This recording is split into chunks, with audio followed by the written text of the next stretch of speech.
Hi நண்பா நண்பீஸ். November மாதம் முடிய போது, டிசம்பர் 1 பிறக்க போது.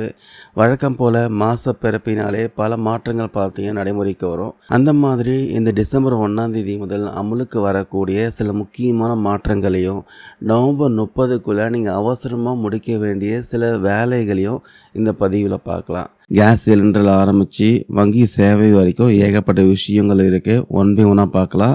ஸோ ஃபஸ்ட்டு வந்து நவம்பர் 30க்குள்ளே நீங்கள் முடிக்க வேண்டிய அவசர வேலைகள் பற்றி பார்க்கலாம். நீங்கள் பென்ஷன் வாங்குறவங்களா இருந்தால் வருஷம் கொடுக்க வேண்டிய ஆயுள் சான்றிதழ் லைஃப் சர்டிஃபிகேட் சமர்ப்பிக்க நவம்பர் 30 தான் கடைசி தேதி சொல்லியிருக்காங்க. இதை மிஸ் பண்ணிட்டீங்கன்னா டிசம்பர் மாதத்தில் பென்ஷன் வராதான். ஜீவன் பிரமான் மூலமாக வீட்டில் இருந்தபடியே நீங்கள் இது பண்ணலாம். செக் பண்ணி பாருங்கள். இது விஷயம் நம்ம ஆல்ரெடி வீடியோவும் போட்டிருக்கோம். அதுக்கப்புறம் இந்த யூனிஃபைடு பென்ஷன் ஸ்கீம் விஷயமா இன்னும் முடிவுக்கு வராமல் இருந்தீங்கன்னா சீக்கிரமாக நவம்பர் 30க்குள்ளே பண்ணிக்கோங்க. கவர்மெண்ட் எம்ப்ளாயீஸில் இந்த என்பிஎஸ்லேருந்து யூபிஎஸ்க்கு மாறத்துக்கு நவம்பர் 30 வரைக்கும் டைம் கொடுத்துருக்காங்க. அதுக்குள்ளே என்பிஎஸ்லேருந்து நீங்கள் யூபிஎஸ் மாறணும்னா மாறிக்கோங்க. இதுக்கப்புறம் டைம் வந்து எக்ஸ்டெண்ட் பண்ணுவாங்களா இல்லையான்ட்டு இப்போ வரைக்கும் கவர்மெண்ட் சைட்லேருந்து எந்த அப்டேட்டும் வரலை.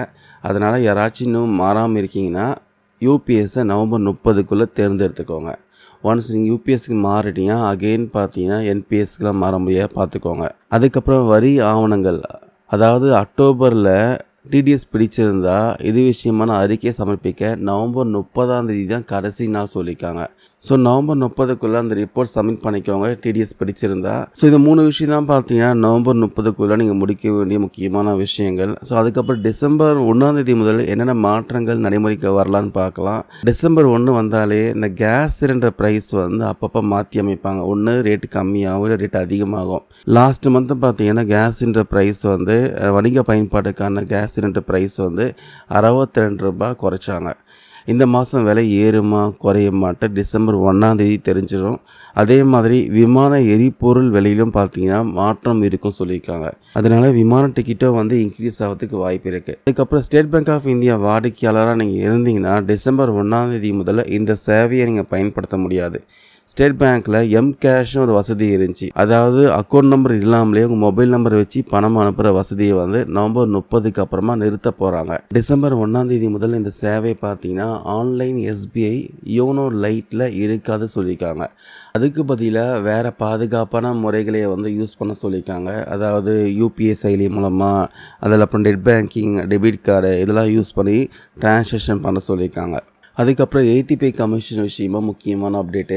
நம்ம சென்ட்ரல் கவர்மெண்ட் எம்ப்ளாயீஸ்லாம் ஒரு ஹாப்பியான news. 8th pay commission form பண்ணுறதுக்கான அடுத்த கட்ட நடவடிக்கைலாம் டிசம்பரில் எடுக்க போகிறாங்களாம். இதுக்கான விதிமுறைகளுக்கு மத்திய அரசு டிசம்பரில் ஒப்புதல் கொடுக்க போகிறதா தகவல் வெளியே வந்திருக்கு. ஸோ வெயிட் பண்ணி பார்க்கலாம். அதுக்கப்புறம் ஒரு சில இதர மாற்றங்கள் என்னென்னு பார்த்தீங்கன்னா, இந்த பேனு ஆதார் இணைப்பு அக்டோபர் 2024க்கு முன்னாடி வாங்கின பேன் கார்டை வந்து ப்ராப்பராக ஆதார் நம்பர் கூட லிங்க் பண்ணி ஆகணும் சொல்லியிருக்காங்க. 2025 டிசம்பர் 30 வரைக்கும் டைம் கொடுத்துருக்காங்க. டிசம்பர் மாதத்துக்குள்ள லிங்க் பண்ணிக்கோங்க. பண்ணலன்னா உங்கள் பேன் வந்து இன்ஆக்டிவ் பண்ணுறாங்க.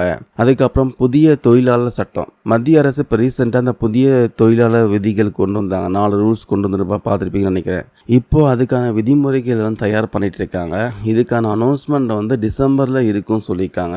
டிசம்பரில் புதிய தொழிலாளர் சட்டத்துக்கான ரூல்ஸ்லாம் வந்து வெளியிட போகிறாங்க. அதுக்கப்புறம் கடைசியாக டிசம்பர் 1 பார்த்தீங்கன்னா உலக எய்ட்ஸ் தினம். இந்த தினத்தில் பார்த்தீங்கன்னா விழிப்புணர்வு ஏற்படுத்த கவர்மெண்ட் வந்து உத்தரவு போட்டிருக்காங்க. எல்லா பிளேஸ்லையும் பார்த்தீங்கன்னா ப்ராப்பராக வந்து அவேர்னஸ் கிரியேட் பண்ண சொல்லியிருக்காங்க.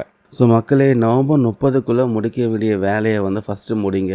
டிசம்பர் 1 முதல் வரப்போகிற மாற்றங்களுக்கு தயாராகுங்க. இந்த தகவல் உங்களுக்கு வந்து யூஸ்ஃபுல்லாக இருக்கும்னு நினைக்கிறேன். இது விஷயமா ஏதாவது கருத்துக்கள் இருந்தால் கமெண்ட்ஸில் சொல்லுங்கள். தேங்க்யூ நண்பா நண்பீஸ்.